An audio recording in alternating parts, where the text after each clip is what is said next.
కలకత్తాలో ఒక circus company అంట మన దేశంలో జంతువుల్ని బ్యాన్ చేసినారు, సర్కస్లో ఆడించకూడదు, జంతు ప్రేమికులందరూ గొడవ పడితే. సో ఆ కంపెనీ వాళ్ళు ఏం చేసిందంటే 10 పులుల్ని తీసుకుపోయి అడవుల్లో వదిలేసిండట. వారం రోజుల తర్వాత ఆ 10 పులుల్లో 7 పులుల్ని అడవి కుక్కలు వేటాడి చంపిస్తాయంట. విన్నారా గమ్మత్తు? పులుల్ని ఎవరు వేటాడినారు? అడవి కుక్కలు. పులులు అంత ఈజీగా ఎట్లా చచ్చిపోయినా చెప్పండి? Because they belong to circus. వాళ్ళ పెంపకం సర్కస్లో జరిగింది.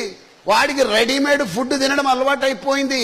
వేట అన్న న్యాచురల్ స్వభావాన్ని ఆ పులులు మర్చిపోయినాయి. అవి పసిగట్టిన అడవి కుక్కలు వీక్ అయినా సరే అవన్నీ కలిసి కట్టుగా దాని మీద దాడి చేసి చంపేయడం జరిగింది. ఇదెందుకు చెప్తున్నా అంటే మిత్రులారా, చాలా మంది తల్లిదండ్రులు, ఎందుకంటే ఈ వీడియో యూట్యూబ్లో పోతుంది కాబట్టి చెప్తా ఉన్నా, ప్రపంచవ్యాప్తంగా యూట్యూబ్లో ఇవన్నీ చూస్తారు తల్లిదండ్రులు కాబట్టి చెప్తా ఉన్నా, సర్కస్ పులుల లెక్క మీ పిల్లల్ని పెంచకండి దయచేసి. వాళ్ళకు ఒక హిమ్మత్ అన్నది ఇవ్వాలి.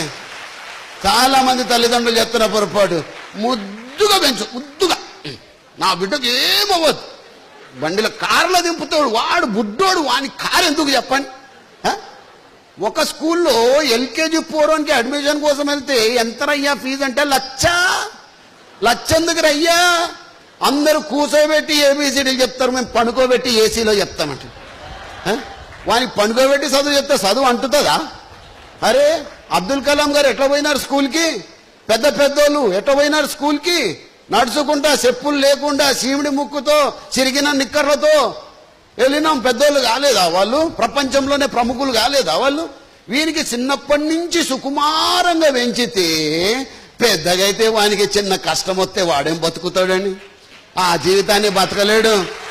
అరే స్ట్రాంగ్గా తయారు చేయాలి.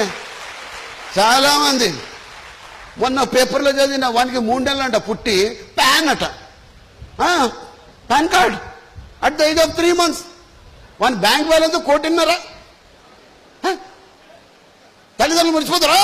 ఇన్ని కోట్లు వేసినా నా బిడ్డ పేరు మీద, అన్ని కోట్లు వేసినా. కోట్లు కాదు మా, మంచిదే వేసుకో, కానీ వానికి జీవితాన్ని ఎలా ఎదురీదాలో కూడా నేర్పించాలి. Yes my dear friend,